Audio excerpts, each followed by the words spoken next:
Now on the 23rd of July 1944, and this is the road from Cenilly to Perrier.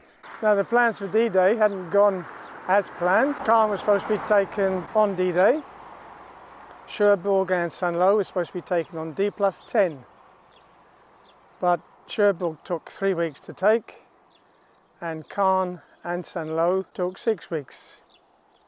Cenilly being taken on the 18th of July, just the day before Caen was taken. Now Caen was taken by Operation Goodwood, organised by General Dempsey. Now in that he used the most massive bombing raid ever carried out till then in the support of the ground troops.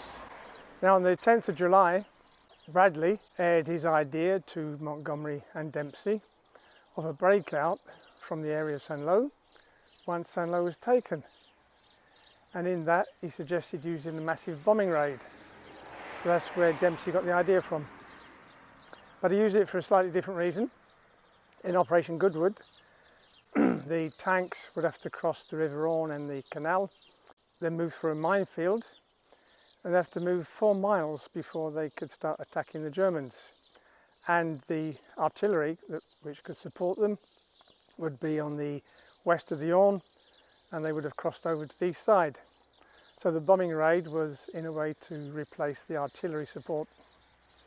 In Operation Cobra, the idea was to smash the German resistance and push through. For Operation Cobra, this road was to be the bombing line, and the Americans would be just to the north of the road and the Germans just to the south, and they'd bomb an area 3.5 miles long by 1.5 miles deep just to the south of the road. The bombing plan was discussed on the 19th of July between Bradley, Air Chief Marshal Lee-Mallory and General Quesada, who was the expert on air-to-ground support. He'd have tanks equipped with high-frequency radios, manned by pilots to organise the liaison. Now there were to be 3,000 aircraft involved, 1,800 heavy bombers, 395 medium bombers, 350 fighter bombers and 500 fighters to act as top cover to protect the bombers. The immediate objective of the 7th Corps, commanded by General Collins, was to break into the German defences and then break out of the defences and to surround the German defences south of the 8th Corps, who would be pressing down from the north. Now it was General Bradley who devised the plan, but it was General Collins who was going to command the 7th Corps to operate the plan.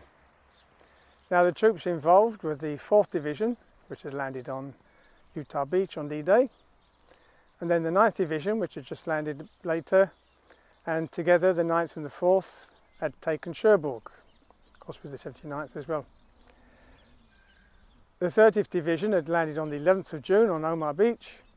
Then they'd advanced to the west of the River Vire towards Cenilly before the 29th operated the final push into Cenilly on the 18th of July. Now behind these 3 divisions was the 1st Division, which of course had landed on Omaha Beach on D-Day. With the 1st Division behind the 3 infantry divisions were 2 armoured divisions, the 2nd and the 3rd. Now the 1st, the 2nd Armoured and the 3rd Armoured were kept behind the forward troops in the concentration area, so that in theory the Germans didn't know they were there and they didn't know what's going to hit them. Now the German units facing these assault troops was the Panzerlehr, or the remnants of it, and the 275th Infantry Division. To the east, south of Cenilly, was the 352nd Division. To the west, facing the 8th Corps, was the 17th Panzer Grenadiers and the 2nd Panzer Division and the 353rd Infantry Division. Now for me, 2 letters from the division names. It's because the Google algorithm doesn't like those letters and they get demonetized for some reason. Now Bradley had wanted the Operation Cobra to go ahead straight after the capture of Cenilly. which of course on the 18th. But then the weather took a hand, as it often did, and it had to be postponed several times, so finally it was set for the 23rd. And then on the 23rd of July, everything was ready, and the weather was still too bad, so it was put off to the 24th. Air Chief Marshal Lee Mallory came into Normandy to supervise the bombing from Normandy on the 24th, and on the morning of the 24th, he once again decided the weather was too bad for the bombing, so he aborted it. Except the bombers had already left England, and some of them didn't get the message, so they carried on, and they dropped their bombs. And they dropped them mostly on the Americans. 25 American soldiers were killed and 143 casualties. After this friendly bombing incident on the 24th, Bradley was surprised that the bombers had crossed the Americans from the north to bomb the Germans in the south. He'd expected the bombers to come out of the east, out of the sun, and go along the long edge or the long axis of the bombing zone. Now he thought this had been sorted out in the meeting, but the Air Corps decided to bomb like that. Now they had a good reason, because the bombing zone was twice as long as it was deep. And if the bombers are going to cross the short side, to drop 3,000 tons of bombs, it would have taken twice as long as coming across the long side. So that was the reason they did it. So the operation had to be put to the 25th. Now Bradley was concerned that the friendly bombing would happen again, and so he asked Lee Mallory if they could change the bombing plan and fly along in front of the Americans instead of coming across them. But Lee Mallory said, if we do that, we can do it next week. If we do it tomorrow, we can't change the bombing plan. So Bradley said, well, okay then.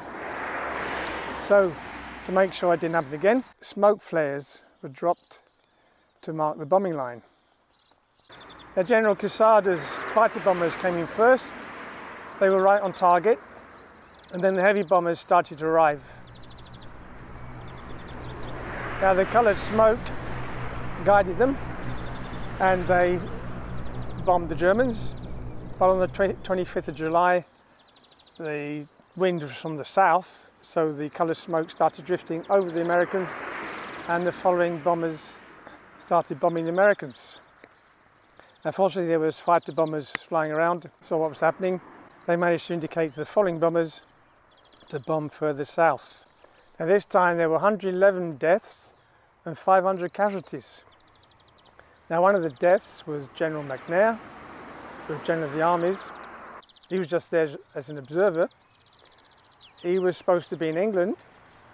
He'd replaced Patton as the fictitious leader of the fictitious army in England. So his death was kept secret, and he was buried in the presence of a few generals.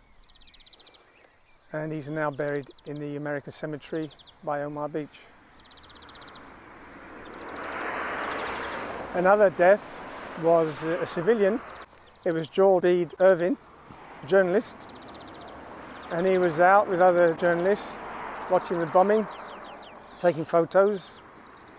They noticed that the bombing seemed to be creeping backwards towards them, and then the bomb fell on George Bede Irvin. He's also buried in the American cemetery, one of the few civilians there. Although the Americans had been shaken up by the bombing, they did start moving. The 30th Division had been particularly hit, the 120th Regiment to be precise. Now in this part of the bombing sector, the road didn't follow a straight line, so you can see here it curves to the north and then round south.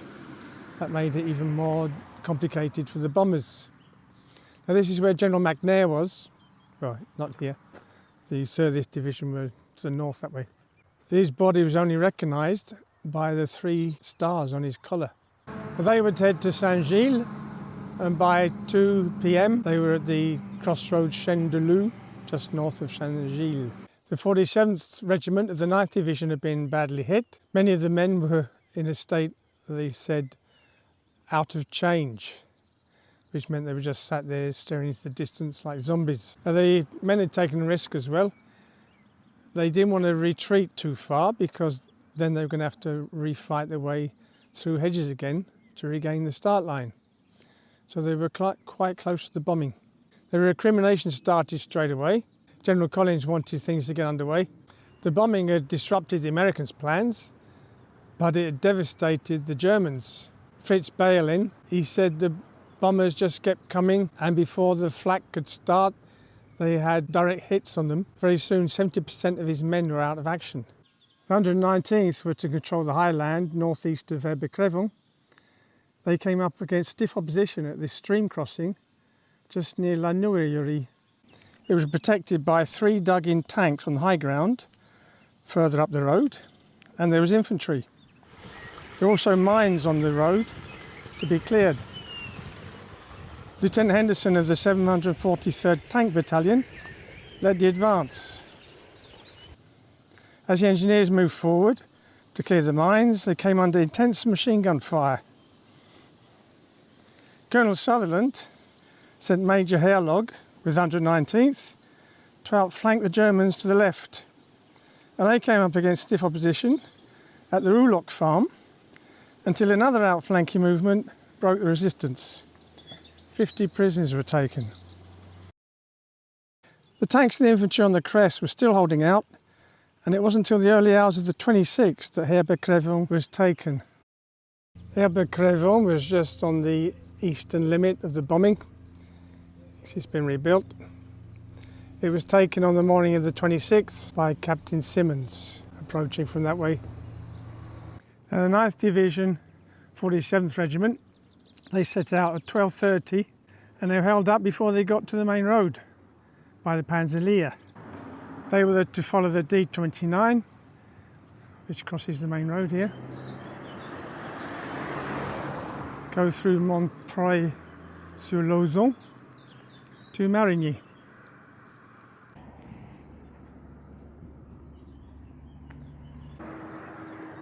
Now, the 9th Division boundary was the Lauzon, which is the other side of that ridge that way, and then the other way,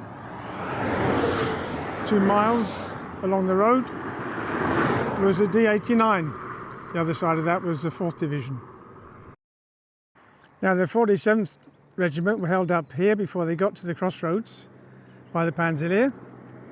By the 60th Regiment were advancing along the ridge that goes to Cenilly and crosses the road further over that way, and that broke the deadlock and they all started advancing southwards. There were still pockets of resistance, but by nightfall they were still 3 miles short of Marigny. Now, in the centre, the 8th Regiment of the 4th Division were to head for the Chapelle en Juger. They had resistance before they got to the main road. The German troops had just moved in to replace those under the bombing. They were in those woods, the other side of the junction, with dug-in tanks. This held them up, but they forced their way through, and by 1800 hours, they were on the outskirts of Chapelle en Juger. As the Americans advanced from the beaches, the civilians moved southwards, and the population of La Chapelle en Juger, where we are now, doubled. And as the Americans moved again, the refugees started leaving, and the town was practically empty. On the 14th of July, the 9th Division had taken the Champ de l'Osque, just 4 miles away to the north, and shells started falling on the town from the American artillery. L'Abbé Joseph Toussaint was the priest of La Chapelle en Juger. Monsieur Jenny proposed to take him to Cerisy-la-Forêt, where the doctor would take him in, but the priest decided to stay. But the town was practically empty now. On Sunday the 16th, the priest gave a mass in the church here, with just 3 or 4 people present. Some of the stained glass windows had already been broken. And then another barrage started. At dusk, they saw some German tanks going north along the road, and then they were camouflaged near the main road. In the evening, they saw Germans in single file walking along the road as well. The priest and a few inhabitants left in the town had been living in the church for a few days, and looking across the cemetery, the priest saw the Germans going into the garden of the presbytery. So he ran across to see what was happening, and they'd broken down the door, and all the rooms were full of German soldiers smoking and drinking. The German officer was surprised to see him. They thought the whole town was evacuated. So he told the men to move out. And he said to the priest, he said, "It's not very clean, but we haven't broken anything." On Wednesday morning, Monsieur Carville offered to take the priest and his 86-year-old mother to Carentan. And the priest said, "We can't do that, you never get through the German lines." But Mr. Carville set off. In the evening, Monsieur Carville turned up again on a bike because they hadn't got through the German lines. And now they were at the Aubrie farm, south of La Chapelle en Juger. So the priest took his mother there, and they took shelter there. At the Aubrie farm, there was a Red Cross flag left by the nurse and doctor who'd gone off to Cenilly. They left the flag in place, hoping it might protect them a bit. Friday the 21st, the Germans ordered the evacuation of the town. The church had no windows left, and the presbytery staircases all smashed. The priest and about 24 people decided to stay at the Aubrie.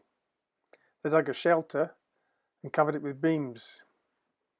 On Sunday the 23rd, a group of German soldiers came through. They asked for drink. The officer shines his lamp in the shelter. "No Americans here?" That was reassuring in a way. The Americans must be quite near. Monday the 24th, bombs start falling not far away. 26 people crammed into the shelter, had to stay stood up. 25th of July, Operation Cobra started in earnest. Bombs rained down around the Aubrie from 10 till midday. Nobody dared leave the shelter till sometime in the afternoon. There were many craters around them, but everyone was safe. If a bomb had had a direct hit, their shelter would have been disintegrated. At the Rigobert farm, north of the village, there were some wounded.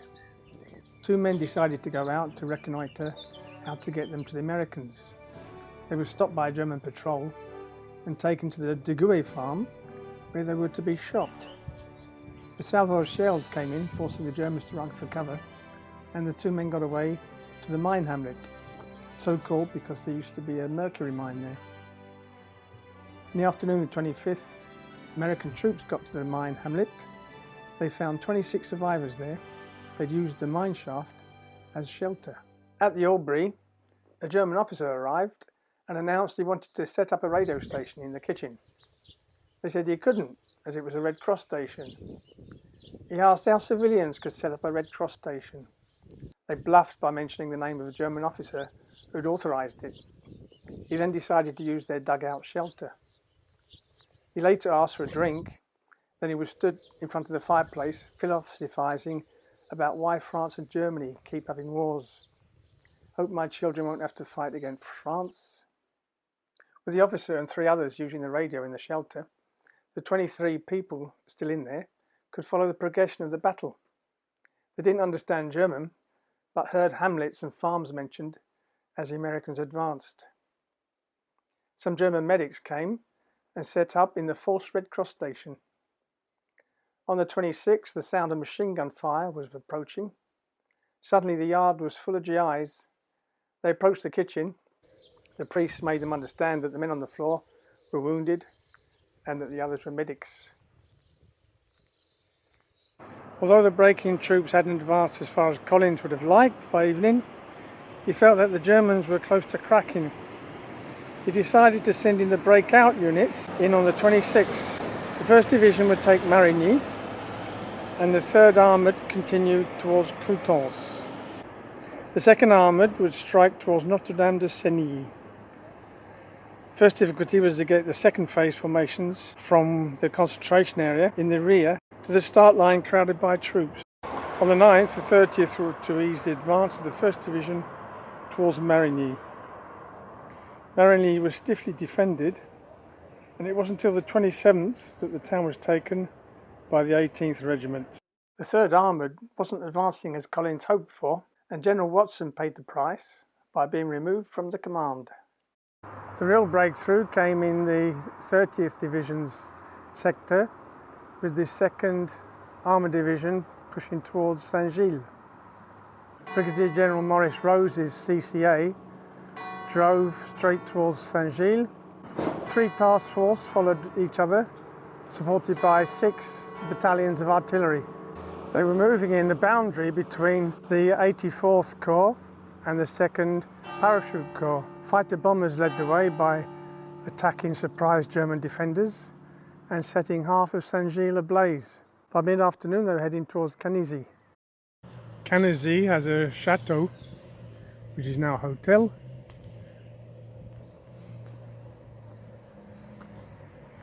Rommel came here to visit von Choltitz. Combat Command B struck southwest from Canisy, using air support and forward observers to clear the way. On the 29th of July, Hauser and von Choltitz were still counting on the Panzerlehr to check the advance. They didn't know they'd been annihilated. General Bailey was having a staff meeting in one of the houses in Dangy, which is where we are, and then he suddenly saw the 2nd Armoured Division rolling through. So he made a quick escape by walking across the fields with his staff. A Pont Brocard was taken in the afternoon of the 27th of July. They set up a gun at this junction here to cover the approach from the west. During the night of the 27th, Sergeant James Kermack opened fire on a German column trying to escape from Cerisy-la-Salle. At a range of 50 to 100 yards, he engaged motorcycles and half-tracks.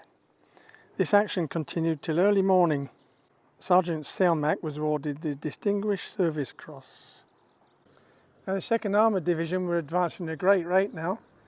Notre de Cenilly was taken on the 27th when armoured reconnaissance vehicles sped into town firing at the surprised Germans. Now the town became the target for many counterattacks from the Germans who were ensconced at Roncy in their pocket of resistance. Now pocket of resistance had grown up at Roncy, which is that way. Von Choltitz wanted the men to withdraw to the south, but Hauser wanted them to go southeast. That was to join up with von Klug's troops, even though that meant crossing the American advance. Now von Klug countermanded that order, but it was too late. There were roadblocks at every junction set up by the Americans, and there was one here. Now Lieutenant Colonel Exton's 78th Artillery Brigade was here. They were supported by self-propelled guns with 105mm and 4 tank killers. Soft-skinned vehicles and half-tracks were harboured in those trees just the other side of the junction there. At 8 AM on the 29th, they could hear fire coming from the west. There was rumours of 15 tanks and 200 infantry coming. At 9 AM, the soft-skinned vehicles and half-tracks and 3 of the tank killers disappeared back up the road northwards. One of the tank killers had been knocked out. Exton organised the remaining men and artillery to rain fire on the Germans approaching down the road. A Mark IV was knocked out just 150 yards from the junction, and then he ordered a stonk on one point 500 yards away, and that was repeated 3 times. And just then tanks of the 41st Armoured Infantry turned up and repulsed the Germans. Now here just north of StDenis le Gast, looks like Gast but it's pronounced Gast, the headquarters of the 347th Armoured was placed. On the night of the 29th, the 2nd Panzer Division sent a strong force along this road and the parallel roads. Now the headquarters was overrun, there was fierce hand-to-hand fighting, and Private Small had his Tommy gun shot out of his hands at short range. He was so mad that he killed the German with his helmet. So they had to pull back into the town. Now the German column continued into StDenis le Gast. Now the men in town were prepared for them. There were M10s guarding the road, but even so, they were forced back. The Germans were led by an 88mm self-propelled. So the men were forced back into town, and then even out of the town. Unfortunately, the Germans turned left here and went towards Le Gros. The town was taken back next morning. The streets were littered with German vehicles. There are 26 destroyed German vehicles, including 7 tanks, and 250 German casualties were collected. There were 77 American casualties in the battle. Now there's crossroads, where there's a lane leading up to the Chapelle. There's one of the many outposts. This one was led by Lieutenant Anderson of I Company 47th Armoured Regiment. Captain McCartney brought down a platoon of tanks to reinforce the men here. As soon as he dismounted, he could hear the distinctive noise of German boots coming up the road. His men started firing. The Germans were led by a 75mm self-propelled gun, and the German troops were spreading out into the fields on both sides. And Lieutenant Anderson was killed and his men dispersed. Captain McCartney ordered his tank to reverse up the hill. There wasn't enough room to turn around. Now back at HQ he had 20 tanks well placed to stop the advance of the Germans. But the German troops were trying to infiltrate into the fields. Sergeant Whittington had taken the place of Lieutenant Anderson, who had been killed. As Sergeant Whittington saw that there were some men pinned down by a hedge, so he stood up on top of a tank which advanced, and he used grenades to clear out the Germans the other side of the hedge. He was awarded the Medal of Honour for his action there.